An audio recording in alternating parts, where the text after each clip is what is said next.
Hey Palominos, my name is Isaiah Flores, President of PAC Student Media. Hi, I'm Christine Tarango, the Vice President of PAC Student Media. And PACcast is back. We're here today to connect with the community, to discuss life on campus, and learn from the incredible people at PAC. Today we have a very special guest, one we've been looking forward to for quite a moment. Our guest has worked for over 20 years in higher education. He is a star and professional on campus as one of the most charismatic and personable administrators and leaders. Recognized with Award for Innovation of the Year, outstanding commitment to excellence and innovation. He is joining us today to discuss PAC's 40th anniversary of Care and Corazon. Today, he's PAC's Dean of Academic Support Services, Dean Esteban Sosa. So hi, sir. How are you doing? I'm doing great, and I'm excited to be here. I'm a fan for life. I've seen you guys, even when you guys are out and about, always on campus in the weekly newsletters, and you guys have this little tiny microphone. Yes. That is the cutest thing ever. So I think that hooked me immediately, and I was wondering, okay, so who are these students? What is what's the voice? What are they communicating or sharing with the campus? And then how do I subscribe? So I've been a fan for a while. Yeah, and that's your PAC Pop, which is doing really well. Yes, I love PAC Pop. We haven't gotten one this week, but we're gonna make it happen. Bring out that little tiny camera, that little tiny microphone. Heck yeah, and one question that was the first off my mind is that, I mentioned that you're quite charismatic and personable. How do you manage your, you've been in education for a long time. How do you manage a personal and professional life? Staying professional, but also being personable as well. So the short answer is that I have probably way too much fun in any role that I serve in. So I think, as Dr. Garza, our college president, has said a few times, when you do what you love, then you're never working a day in your entire life. So I like that perspective. I've been on campus, and I think it really is all about the perspective that you have for the work that you do. And I worked on campuses where, as you're doing a walk across campus, you interact with someone, you say, hey, how are you doing today? I've been responded to sometimes where people say, another day, another dollar. I could not live with that perspective. And then I've met another gentleman, faculty member at a previous institution I worked at, and when I would greet him, I would say, how are you doing? Good to see you, sir. And he would always say, another day in paradise. I thought, wow, what a difference a perspective makes in the way that you see the world. And when you see the world in that way, like another day in paradise, you walk taller, you sit straight up. Every interaction that you have means something. So again, sort of the short answer is that I have too much fun doing what I love, so it doesn't feel like work. You asked about the two sides, right? The personal and professional. My grandfather was a pastor in the church, right? So every single Sunday we went to church. And he would say that, well, you can't be a Christian just on Sunday, right? Because immediately after church, people would speed out of the parking lot and then go back to who they normally are, right? So I like that perspective as well, because it's a reminder that there's no off button. Right? So if you love what you do, if you are genuine in your interactions with the people next to you, that doesn't stop when you clock out at 5 p.m., right? It's who you are. So for me, having those two things in mind is a constant reminder to love what I do, and that you're always on. You're always a representative of Palo Alto College when you're standing in HEB. Right? Someone's going to see your bow in your hair that's turquoise, or the shirt that you're wearing. So there is no off button. So that's the secret to my success. I loved that answer. I really did like what you said about you got to change your perspective, because a lot of the time, if you're looking at something consistently from the same view, you're not going to ever look at those other angles. You're never going to gain that extra knowledge, and it's vital, especially in higher education. And learning doesn't happen if you stay in your comfort zone. You have to actively seek to go beyond that. And when you do, then you're influenced by external factors that you never imagined. But that's learning. That's the whole point of an education and why we're here. Exactly. And I liked another thing you said about when you walk around campus, you feel it. You feel the Care and Corazon there. Yes. And then there was a video you did with, I believe, the Welcome Center. It was the campus tour video. That one was one of my favorites, and that was what made me remember your name too. I was like, this is a really cool guy, and I would love to meet him, and I did many times, and I've always had great exchanges with you, and it's been great. Cool, because other people say, oh, that guy is crazy, or he's silly, or he's having mean, what is he doing now? So that video makes me look maybe cooler than I actually am. And for anyone watching today's episode, you may not realize it, but there are like 20 people in the room making us look cool right now. So shout out to marketing team, Jocelyn, Brianna. They really, through the power of editing, they made me look cool. Yes, I loved the part. I forget which part it was. I think you were in the share center going over like how they have the closet, and you were like, clock it. I was like, yes. Okay, so I don't know if it's maybe the way that I learn or if I have a barrier to learning. So for me, in order to remember a line or a tagline or 40 years of care and corazon, it means that I have to utilize my body when I'm doing it. So that what you noticed or is simply a way for me to memorize the delivery. So in every single take, you'll notice that I turn around, or there's some very specific action that I do to help me really deliver the line. So another movie secret, I guess. Yes. Honestly, that's kind of me too, because Isaiah and many of our other members have pointed out every time I start a video, I go, hey guys, it's like my calling We'll have our card. mannerisms. That's yes, you. our mannerisms. Isaiah, do yours. I'm like, hey guys, what's up? Welcome to Paxton Media. It's like, it's incredible though, and I like what you're saying. You carry your spirit everywhere you go. Yes. And it kind of makes me think of how you are with Pack Pop. You go on campus and you're just putting yourself out there. You don't know who you're going to run into. Yeah. We get lots of no's with Pack Pop. People just do not want to be on camera, and that's cool. Exactly. So I admire that a lot. And I admire that you don't let a no get in your way of delivering a great interview. Exactly. Sometimes the no's are what make me want to do it more. I'm just like, I need something. It motivates you a little bit sometimes. Not even like a negative emotion. It's just like, okay, I'm going to make someone want to say yes. Like, I'm going to show this off and be like, this is such a cool thing. I'm going to make them want to be a part of it. And then when you do get that yes, then you can do the Isaiah's happy dance. And I get to do my rainbows, my double rainbows. like, hey guys. That's great. Well, we were actually looking at your portfolio, and you were at Dallas College for a bit, right? Yes. Yeah. So I was at Dallas College for, I think, around 8 years. Yeah. It's incredible. And what do you do? How can you explain your role here at PAC and how you impact everybody? So if I were to hold my business card, it would say Dean of Academic Support Services. What that really means is that it encompasses 4 different departments: library, community programs, teaching and learning center, and tutoring. So I guess in my mind, it's a solution for everyone. So if you need help with a research project, the library is going to hook you up. If you need support in the classroom, then we've got professional tutors that cover a wide range of topics. They're going to help you pass the class, hopefully get maybe an A or a better grade than you would have on your own. I think the challenge that we have, and then also community programs, if you're not sure what the first step is, right? Or if you haven't even obtained like a high school diploma, community programs has a solution for you, and multiple pathways that start at community programs and then end with our CTE programs. So those all lead to in-demand occupations with living wages. So we have a bright future. I think the challenge that I had when I was in school, and I won't generalize and say that students have, but that I had, is that I was the first breaking through barriers. So because of that, I was self-conscious. And I didn't know if I was asking a stupid question, or there was hesitation there for me to raise my hand and say, I need help. There's nothing wrong with that. And now looking back, 20 years later, I should have. And really, the only thing stopping me was myself.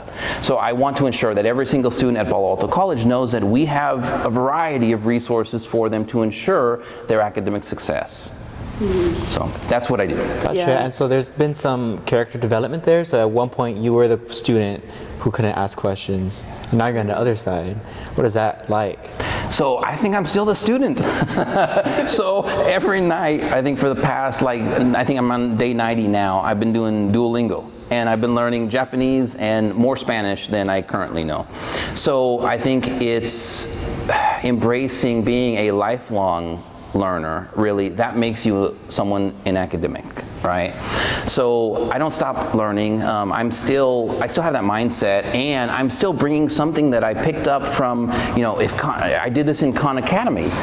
why aren't we doing that in the classroom? Or how can the Teaching Learning Center support faculty enhancing the classroom with this thing that I did on Saturday? And that thing could be, I mentioned Duolingo, Khan Academy. It could be the fact that when you go to Subway, they gamify the experience. So like the 6th sub is free, right? What if in the classroom we gamified learning? Like what would that look like? So I'm still a learner, that's how I feel. And there's excitement in bringing some of that into the areas or the departments now that I oversee. Because I benefit from it, and if I do, then there's someone else just like me who will benefit from it as well. Mm-hmm. And I like that, because I think that's a big thing, that growing a brand and also growing education and furthering, and also just retention too. Like you want to almost kind of incentivize people to want to do it, because you know, a lot of people, they have a natural want to learn, but some people, they need to be guided there, and that's perfectly okay. But we need to come up with that incentive and that want, that drive to keep doing it. So that's an interesting aspect. Mm-hmm. So earlier you asked me, do you dance? And I was like, oh, am I good at dancing? But you asked me a question, and momentarily I hesitated before jumping all in and saying, of course I dance, check me out. So what I've found, even in my own family, is that an incentive is necessary for folks, in my case, my nieces and nephews, to get out of their comfort zone, to test themselves, to prove that they're highly capable, just like every single Palo Alto College student. So in my family, for Christmas time, I incentivize Christmas. So I ask them to show me their report cards, and for every A, I give them $15. So that one thing, it really is one small thing that I do in my own family. Now, they're unstoppable because they were momentarily tested. So first it was extrinsic, right? It was an external reward that I gave them money. But now it's intrinsic. They've embodied like, yes, I can. And well, I got an A before, I can do it again. Or yes, I'm a good dancer. Or but it's being willing to sort of be the first person on the dance floor that makes it okay then for other people to join. And once they do join, then that's a pack fest. That's a whole fiesta on the south side. So I think I look at it in that way as well. Yeah, that's a big thing, because you know, to have that like confidence to start something. I was telling you about that, like I think yesterday we were having a discussion about like getting started, because that's the first step and it's usually the hardest one to take, because everything else after that kind of just trickles. Like it's very easy, or at least smooth sailing for the most part. You may get hiccups, like a couple little hiccups here and there, but a lot of it is just getting started. And so another question I wanted to ask was like, how do you maintain that energy of wanting to keep doing what you're doing? Like, do you drink coffee? We talked about that earlier. Yeah. Do we drink coffee? So I was confiding in you that I only drink the 99-cent coupon coffee at McDonald's because it's 99 cents, of course. So I want to circle back really quickly to what you said. There's a quote that I like that says, whether you think that you can or you can't, you're right. It's all the perspective. So, yes, I'm a good dancer, and yes, the next time I see you busting a move, then I will join you on the dance floor. But, okay, so then circling back to the question, could you ask that question one more time? Yeah, I was just saying, like, how do you keep that energy of, like, because you have such a, like, awesome presence on campus. Like, everyone, I think, looks up to you. I know I do. I know Isaiah does. Like, we all look up to you and aspire to be as, you know, charismatic as you are. How do you keep your energy going throughout the day? So I'm a part of a large family, right? A Mexican family, yes. Right? Well, so maybe I should be bigger than this, like this big, which means I'm an example to everyone after me, right? We all are examples. We have familia as well, right? So even though you're in college right now, the next person in the line is looking to you, and I can't let that go. I'm always going to be the example. And whether it's inside of my family or potentially impacting an entire campus or a community, that's at the heart, I think, of really what drives me.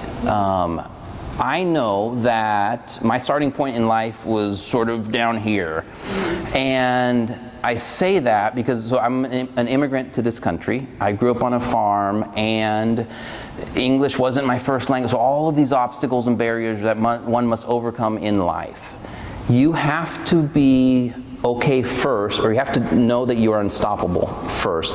And then, if you really want to make an impact, you have to create a path for the person behind you so that they don't struggle with the same challenges or barriers that you did. I have a son, he's 17 right now. So it's my life's purpose to ensure that I've removed every barrier that I faced from his life. He has his own barriers, and so he's going to make his own mistakes. There's so much beauty in that, but he will not make mine.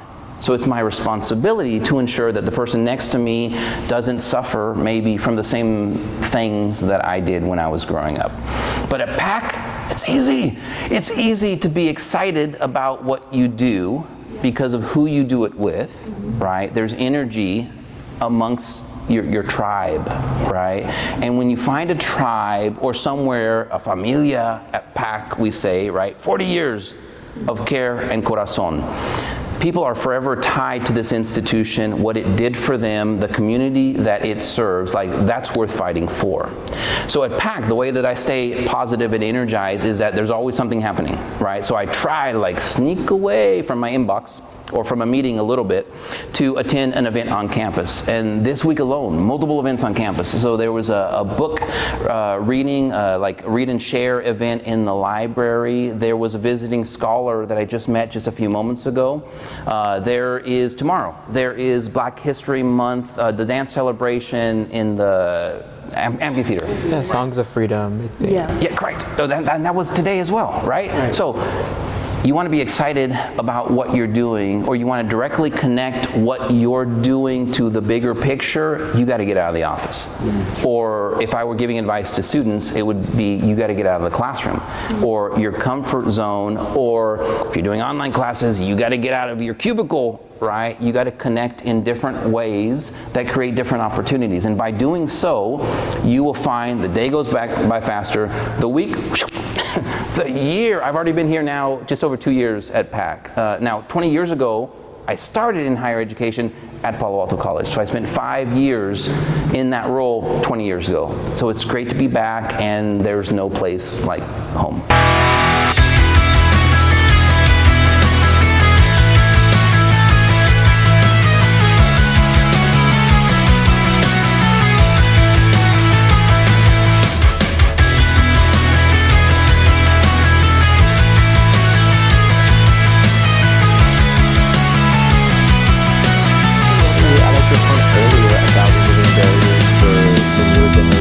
I thought that was interesting because one of your other roles was, I believe, a dean of e-learning and instructional support, and that's interesting because I know me and you, we grew up on iStation using computers in elementary school. What do you think about technology in the classroom today? Because that's something that you personally have experience with. So my role has always been to support learning, right? Teaching and learning, right? So either that's directly impacting the students, or it's supporting faculty desiring to impact the students. Technology is this amazing thing, but it's still a thing, a tool, right? So we can, hype up technology as the next big thing, and we can get excited, and we should be, about technology and, let's say, generative AI and all ChatGPT and all these things that make different parts of our life a little bit easier. There's beauty in that. So I think that it's about embracing technology, or at least having a fundamental understanding of technology. And nowadays, with technology, I think it's about, because you can easily obtain information. You can pop it in your phone and say, hey, what's 10 ways to, or tell ChatGPT to create a list of 10 things. So when you create information instantly, do you have the skills that complement the answer? Because it's not about the answer itself, it's about being able to fact check. If we were in the library, I'd be saying that the librarians are going to say, who's your source? Where did you get that information from? And can you critically think about the answer? So technology, I am forever enamored with technology. Even the cameras that are pointing us right now, and the tripods and the wireless lavalier microphones, technology is like the coolest thing ever, because it enables, or it empowers us, but I think it's still about us. So it's about the human aspect and bringing the best of who we are, utilizing technology as a tool to be more efficient or to build a community or whatever it is that we want to achieve. So I'm excited about technology, but I think that it should be partnered with real life practical skills, the best of what make us human. Yes. Yeah, and for you personally, is there anything you do that's very low tech? Like, for example, we were just talking yesterday about how we are starting to type our notes. Yeah. Writing just takes so long. I love just like. So, do you still use pen and paper? So I get teased a lot by anyone who works with me because if you go to my office, there's like sticky notes everywhere, right? Okay. Sometimes I get excited because they're multiple color sticky notes, right? So I geek out about things like that in the same way that I would geek out about our wireless microphones. Okay. So there's an art to keeping something top of mind, right? So for me, the pen and paper is a way to do that. For me, it's a sticky note. But digital, like, oh, you can't take away my laptop from me, like ever. You talked about a previous role that I had at another institution at Dallas College. So a coworker reached out from Dallas College, and it's been at least 2 years since I've left that role. And they asked me, hey, we interacted with this vendor, and I wasn't sure who was at the meeting or who had the action item, who was it assigned to? So I just looked back to notes that I had, and I keep great digital notes. So for meetings, man, everything's in a digital note. And I was able to give an answer from 2 years ago. I wouldn't have that sticky note still in front of me, and I wouldn't have remembered if I was relying just on myself as well. So there's beauty in the handwritten art. We like typing them. I like the tactile experience too of a paper. But for you, what are, we're in a transition period when it comes to technology and education, for sure. Do you have any advice for new Palominos just joining? Okay, so I have to admit, or maybe not admit, confide, okay, or share, that I was wondering about such a question. And my first instinct was to think back to lived experiences, and then opposite, I went to ChatGPT and I said, create a list of, life skills for college students to prepare them for success beyond college. And ChatGPT it spit out a really great answer. So it gave a lot of different, so if you'll let me cheat momentarily, I can reference a few of those. Okay, so one of the items, it talked about basically never stopping learning, right? It talked about specifically micro-learning. So for me, I mentioned learning Japanese. So I think we each have to be continuously tested. Like, learning doesn't stop once we graduate. It's not about that. It's about embodying that curiosity over a lifetime. And if we do that, then that will serve us well in any role, in any environment, in line at HEB, because I'll be able to speak Japanese with the person behind me. Another one it talked about was strong communication skills. And in order to have strong communication skills, that requires, again, that you sort of go out of your bubble, that you be the first person on the dance floor, right? Or that you volunteer or you participate in ways that maybe weren't natural to you. As long as you do that, then any employer will extremely value, they call them essential skills or soft skills, right? Those perfectly complement the degree or the technology skills. But without the soft skills or the essential skills, then I think you're doing a disservice to yourself.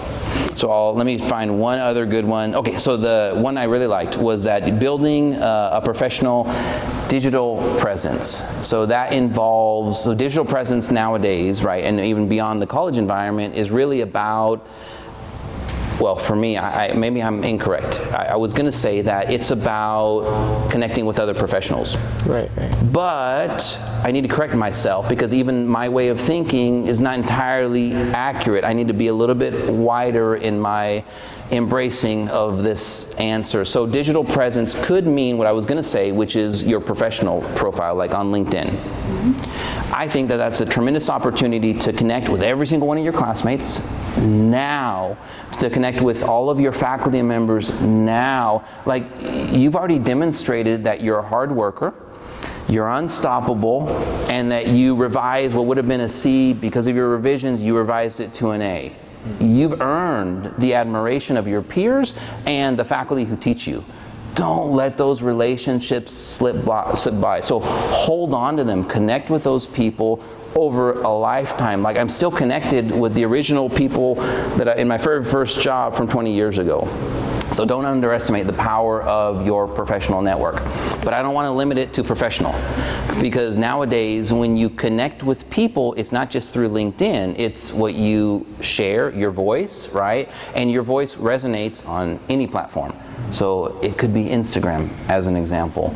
So don't underestimate your voice. First, recognize that you have a voice, and then seek to share that voice in some way so that it resonates with another person. That other person could be your classmate, or it could be someone around the globe. And to your point, it's kind of like our digital lives are it's its own universe, because there's LinkedIn and then Instagram, and then you want to maintain like your consistent personality throughout all of them. And to your point earlier about technology in the classroom, we're actually having this conversation yesterday where it's like, I was wondering, like, when we do tests, I was joking, why can't they just give us the answers and we remember the flashcards instead of having to dig through a textbook? And I thought that was I think you're kind of correcting me, like, you need to learn. Yeah. Like, you need to actually dig through the information and understand it, and kind of have that spirit of learner. And by the way, you're not wrong in your, let's say, assumption. Well, why can't it be this way? You're questioning the status quo. By doing so, you're learning, because you're challenging preconceived ideas about a singular answer or a singular method. The way that you learn, or the way that you dance is different than the person next to you. So there's no right way. Whatever works for you is the right way. And you mentioned flashcards and things like that. So my wife is Japanese, so she's from Japan, which hence why I'm learning Japanese. Okay. So she uses flashcards for everything. So she memorizes thousands of kanji, and that's not my method. Okay. But for her, it works effectively. When I was in college, I would take the answer and then I would form a question so that I only had to memorize the one answer. So for me, and then I would create study groups, and people would say, like, well, how'd you get this test? It wasn't a test, it was just the way that I learned. So the way that you learned is the right way for you. Yes. And then, just as we're wrapping up, I wanted to ask, me and Isaiah both reviewed like your resume that you sent, and we both saw that you worked for the Disney Institutes. You often asked yourself, what would Disney do? So what was that like? So I have to clarify that I attended 3 different Disney Institutes, which was the best experience ever. So Disney never put me on their payroll, unfortunately. But Disney, or I guess my takeaway from that experience is really, what would Disney do? But people say Disney, right? But I've seen the same thing. People say WWJD, right? So what would Jesus do? When you ask these types of questions, again, you go beyond your own circle of comfort, and you bring in external influences like Disney or Jesus or Britney Spears or whatever those... Or Dean Sosa. Or Dean Sosa. But thank you for recognizing, the work that I do. The best of what I've experienced at Disney, I know it to be true that it exists here at Palo Alto College. We have our own Mickey Mouse, Primo. He's got an official, literally another Prima, right? So we have our own mascot. We have the coolest colleagues and classmates on earth, because I was saying on earth, best college on earth earlier. I think we have all the elements that make a place magical, right? And it's not a magic, it's the people behind the work that we do that makes it magic. So that's the key lesson I learned from the Disney experience. And we've turned that, by the way, into an institute, well, actually 2 institutes now for Palo Alto College, called PAC Leads. So we've done the first one, Inspire. The next one, Empower, is set to launch next month. And I have some goodies for you guys for Palominos, a boy and a girl Palomino there, to plug PAC Leads. Yes. We gotta show the camera. I know, we do. I will also say that we have limited seats designated for students. So we've actually had student athletes participate in the past for the Inspire Institutes, and we would love to have the same for the Empower Institutes. So if you are a student, you have a full day of availability for our scheduled dates, then reach out, and if we have a designated seat available, we would love to have you. Thank you so much. Thank you so much. And as we wrap up, we just had a random fun question. We wanted to ask you, what is your favorite album? Music? Music album. Okay, so that's hard because we're talking a lifetime. So the very first album I bought was Bon Jovi, New Jersey. That's a classic, okay? All the love songs. And then the latest album that I've bought is Bad Bunny. Okay. So that spans an entire lifetime. That's meaningful, relevant, and I guess I should say, well, I'll see you on the dance floor later. Yes. Right, at PACFest. At PACFest, yeah. See you at PACFest? Well, by the way, don't let it slip. I didn't say Bad Bunny was coming to PACFest. No. But of course, I'll be at PACFest. Yeah, I'll see you guys there. Where do you see the Alamo colleges and specifically Palo Alto College in the next 40 years? Oh, wow, that's a hard question. Okay, so we know where we've been, right? And we know the impact that we've made in the community. 40 years from now, or the next 40 years, obviously I hope that we do more of the same. The short version is that I hope we bring more awareness to the south side of San Antonio. There are elements here, unlike other parts of the city of San Antonio. I am forever proud of the south side, the care and corazón that I see every single day, the cultura, the language, the familia down here, the culture. Like, I wish everyone knew about it in the same way that I experience it. So my role is to continue to use my voice, share in any way possible, and bring more awareness to Palo Alto and really the south side of San Antonio. All right, well, thank you so much for this conversation. Thank you. And we're just so blessed to have the PACcast back. You're the first guest after about just a semester off, so thank you. It's a distinguished honor. So. Yes, it's been an honor, and it was just I was so excited. I was telling him, I was like, I'm so excited because again, you're such a cool guy. Next time, if we do this again, though, I want to have a little tiny microphone, and I want to be like this the entire time. But thank you for having me. This has been my pleasure. Thank you, guys. Thank you guys so much for watching and tuning in. Don't forget to like and subscribe. We'll catch you guys next time. And as always, don't forget to stay PAC proud.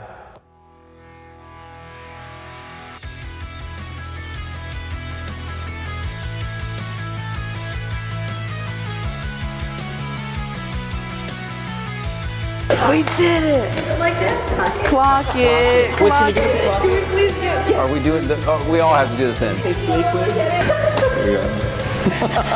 You're one of our best guests. I almost want to be interviewed by you. Like, do you have any questions for us? Flip the script next time. That would be cool to interview you guys. Yeah.